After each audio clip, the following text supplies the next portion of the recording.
नमस्कार, KP news के Karnataka bulletin में आपका स्वागत है। मैं हूं पूजा आपके साथ। चलिए शुरू करते हैं आज का खबरों का सिलसिला। उससे पहले एक नजर आज के मुख्य समाचारों पर डालते हैं। 21वां जिला कन्नड़ साहित्य सम्मेलन का जुलूस धूमधाम से निकाला गया।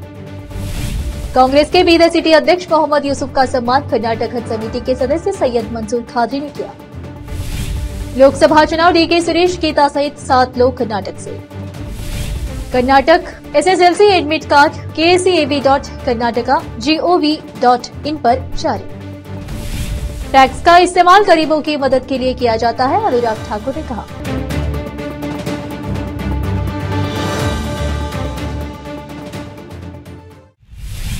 समाचारों का सिलसिला शुरू करते हुए देखते हैं समाचार विस्तार से। पहले देखेंगे स्थानीय समाचार। बीदर शहर में 21वां जिला कन्नड़ साहित्य सम्मेलन के अवसर पर एक भव्य जुलूस निकाला गया। शहर सम्मेलन की धूमधाम मची रही। आज बाजे गाजे के साथ यह जुलूस निकाला गया। कैमरामैन पप्पूराज का कवरेज। बीदर के पूर्व काउंसलर, समाज सेवी एवं अंजुमन खादिम उल हुज्जाज के कार्यदर्शी सैयद मंसूर खादरी को कर्नाटक हज समिति के सदस्य के रूप में नियुक्त किया गया है। नियुक्ति के मद्देनजर खादरी ने कांग्रेस के बीदर सिटी अध्यक्ष मोहम्मद यूसुफ को उनके कार्यालय पहुंचकर सम्मान किया है। इस मौके पर यूथ कांग्रेस नेता सैयद अलीशान खादरी और मेरिडियन स्कूल के प्रिंसिपल सैयद इस्माइल खादरी सहित अन्य उपस्थित थे। विशेष संवाददाता की रिपोर्ट। रोकते समाचारों का सिलसिला ब्रेक के लिए। चल लौटते ब्रेक के बाद।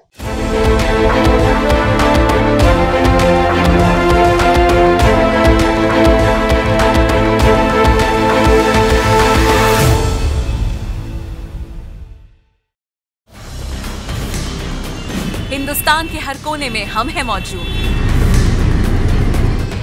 24 घंटे हालात पर गहरी नजर,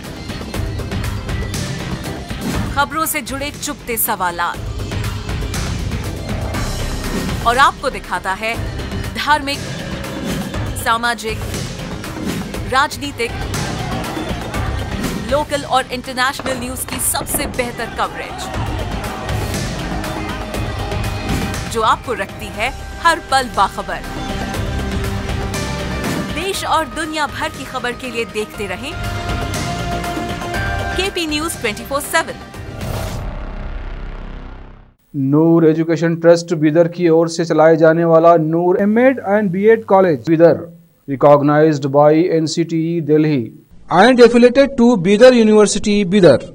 Admission are open for the academic year 2023-24.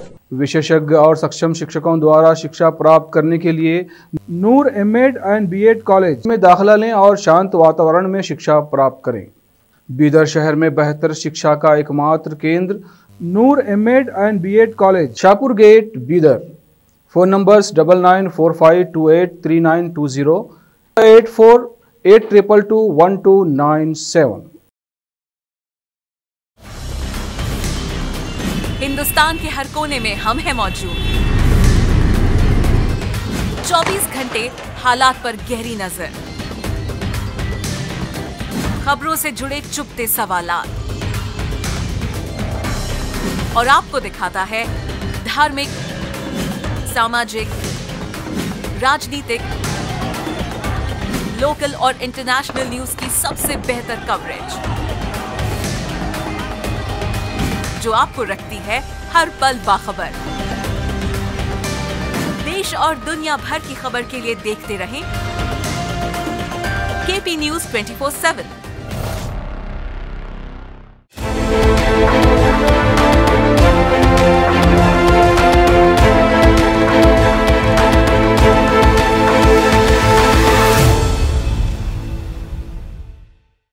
Break के बाद आपका स्वागत है। आइए देखते हैं राज्य के अन्य समाचार। कांग्रेस ने शुक्रवार को राज्य में लोकसभा चुनाव के लिए 7 उम्मीदवारों की अपनी पहली सूची की घोषणा की। डीसीएम डीके शिवकुमार ने संवाददाताओं से कहा कि पार्टी 14 मार्च को अपनी दूसरी सूची जारी कर सकती है। शिवकुमार ने कहा, हमने पार्टी कार्यकर्ताओं, स्थानीय नेताओं और विधायकों की राय और सर्वेक्षण रिपोर्ट की सिफारिशों के आधार पर उम्मीदवारों को अंतिम रूप दिया। ऐसा लगता है कि पहली सूची में कांग्रेस ने उन निर्वाचन क्षेत्रों के लिए उम्मीदवारों को चुना है जहां उसे पार्टी के भीतर किसी प्रतिस्पर्धा का सामना नहीं करना पड़ा। सूची में डीके सुरेश को बेंगलुरु ग्रामीण, श्रेयस पटेल को हासन, गीता शिवराज कुमार को शिवमोग्गा, एसपी मुद्दा हनुमेगौड़ा को तुमकुरु, एचआर अलगुरु को विजयपुरा, आनंद स्वामी गद्दा देवरामथा को हावेरी और वेंकटरमण स्वामी उर्फ स्टार चंद्र को मंड्या उम्मीदवार घोषित किया गया है। एक सप्ताह पहले कांग्रेस में शामिल हुए पूर्व सांसद मुद्दाहनुमेगौड़ा को तुमकुर के लिए चुना गया है क्योंकि पार्टी को अन्य जीतने योग्य नेता नहीं मिल सके।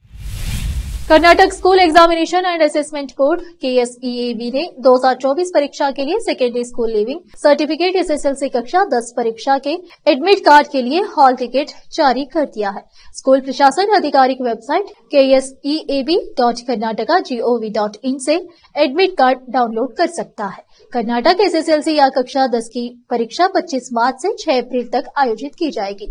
SSLC परीक्षा प्रथम भाषा के पेपर कन्नड़, तेलुगु, हिंदी, मराठी, तमिल, उर्दू, अंग्रेजी और संस्कृत के साथ शुरू होगी। JTS छात्रों के लिए मौखिक और व्यवहारिक दोनों परीक्षाएं 8 अप्रैल 2024 को होंगी। केंद्रीय खेल, युवा मामले और सूचना एवं प्रसारण मंत्री अनुराग ठाकुर ने कहा कि केंद्र सरकार ने लोगों के कर के पैसे का इस्तेमाल गरीबों के कल्याण के लिए किया है। बेंगलुरु में यूनिकॉर्न संस्थापकों, संस्था निर्माताओं और अन्य लोगों सहित 50 से अधिक विकसित भारत राजदूतों को संबोधित करते हुए ठाकुर ने कहा, आप लोग ईमानदारी से कर का भुगतान कर रहे हैं। हम एक एक पैसे का उपयोग गरीबों के कल्याण और देश के विकास के लिए कर रहे हैं। यह आगे भी जारी रहेगा। हम कर के पैसा का बेहतर उपयोग करेंगे। प्रधानमंत्री नरेंद्र मोदी के पिछले 10 साल के कार्यकाल पर बोलते हुए ठाकुर ने कहा कि मोदी ने भ्रष्टाचार मुक्त और विकास समर्थक शासन दिया है, आगे भी भ्रष्टाचार मुक्त शासन रहेगा। उन्होंने कहा कि लोगों को बिचौलियों के बिना पैसे मिल रहा है क्योंकि यह प्रत्यक्ष लाभार्थी हस्तांतरण के माध्यम से भेजा जा रहा है। उन्होंने कई अंतर्राष्ट्रीय रिपोर्ट पर जोर देते हुए कहा कि भारत दुनिया भर में सबसे तेजी से विकास करने वाला देशों में से एक है। उन्होंने कहा, हमने खेल से लेकर अंतरिक्ष तक उत्कृष्ट प्रदर्शन किया है। फिर से रोकते समाचारों का सिलसिला एक ब्रेक के लिए, चल लौटते ब्रेक के बाद।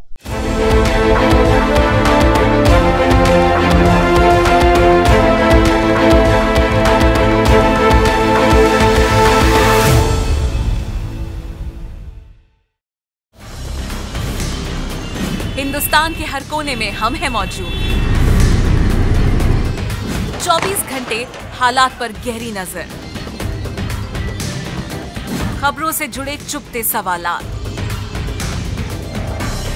और आपको दिखाता है धार्मिक, सामाजिक, राजनीतिक, लोकल और इंटरनेशनल न्यूज की सबसे बेहतर कवरेज जो आपको रखती है हर पल बाखबर। देश और दुनिया भर की खबर के लिए देखते रहें KP News 24/7।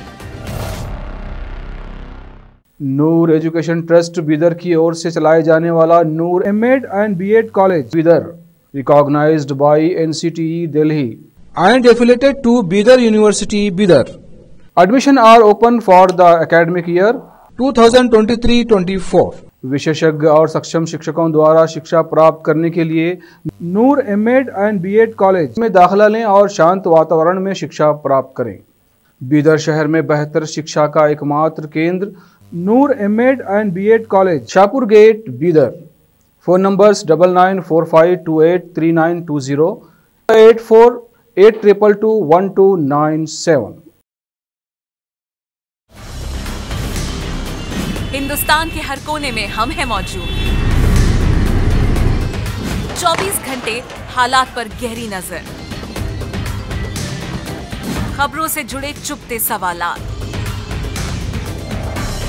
और आपको दिखाता है धार्मिक, सामाजिक, राजनीतिक, लोकल और इंटरनेशनल न्यूज की सबसे बेहतर कवरेज जो आपको रखती है हर पल बाखबर। देश और दुनिया भर की खबर के लिए देखते रहें KP News 24/7।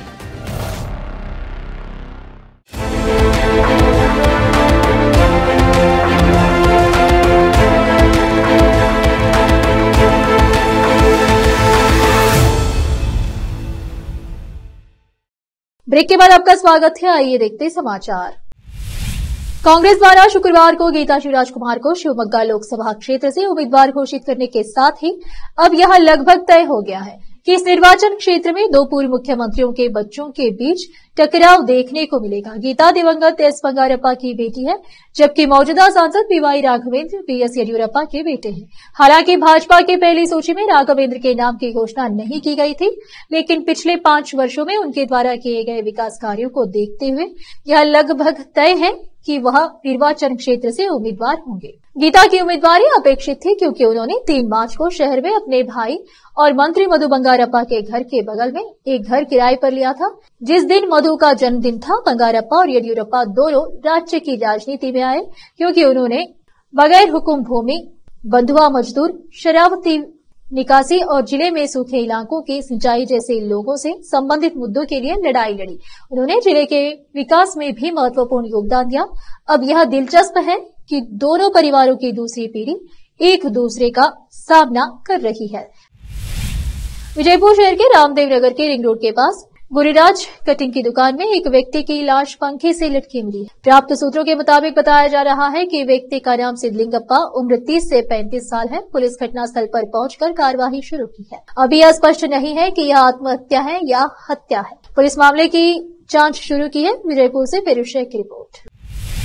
धारवाड़ में ट्रेनों में सामान्य श्रेणी और द्वितीय श्रेणी में स्लीपर कोचों की संख्या बढ़ाने और अन्य मांगों को लेकर एआईडीवाईओ ने विरोध प्रदर्शन किया। ट्रेनों में स्लीपर कोचों की संख्या बढ़ाने और अन्य मांगों को लेकर अखिल भारतीय विरोध दिवस के तहत आज Akhil Bharatiya democratic youth organisation Dharwad जिला समिति द्वारा धारवाड़ रेलवे स्टेशन के बाहर विरोध प्रदर्शन किया गया। विस्फोट में 10 लोगों के घायल होने के 8 दिन बाद शहर के रामेश्वर कैफे ने शनिवार को एक बार फिर अपने वफादार ग्राहकों को सेवा देना शुरू कर दिया और कड़े सुरक्षा उपायों के साथ भोजनालय को जनता के लिए खोल दिया। 1 मार्च को भोजनालय के ब्रुकफील्ड आउटलेट पर कम तीव्रता का विस्फोट हुआ, जिसमें ग्राहक और होटल कर्मचारी घायल हो गए। शुक्रवार को महाशिवरात्रि के अवसर पर कैफे को बड़ी धूमधाम से फिर से खोला गया और यह सुनिश्चित करने के लिए सुरक्षा उपाय बढ़ा दिए गए कि भविष्य में कोई अप्रिय घटना न हो। हालांकि इसने आज से जनता को अनुमति देना शुरू कर दिया। प्रशासन के मुताबिक ग्राहकों की जांच के लिए भोजनालय के प्रवेश द्वार पर मेटल डिटेक्टर लगाए गए हैं। प्रवेश की अनुमति देने से पहले कर्मचारी प्रत्येक ग्राहक की हैंड हेल्ड डिटेक्टरों से जांच करेंगे। सभी ग्राहकों पर कड़ी निगरानी रखी जाएगी और कर्मचारी किसी भी संदिग्ध गतिविधि पर नजर रखेंगे। फिर से एक नजर मुख्य समाचारों पर। 21वां जिला कन्नड़ साहित्य सम्मेलन का जुलूस धूमधाम से निकाला गया। कांग्रेस के बीदर सिटी अध्यक्ष मोहम्मद यूसुफ का सम्मान कर्नाटक हज समिति के सदस्य सैयद मंसूर खादरी ने किया। लोकसभा चुनाव डीके सुरेश, गीता सहित 7 लोग कर्नाटक से। Karnataka SSLC admit card kacab.karnataka.gov.in पर जारी। टैक्स का इस्तेमाल गरीबों की मदद के लिए किया जाता है, अनुराग ठाकुर ने कहा।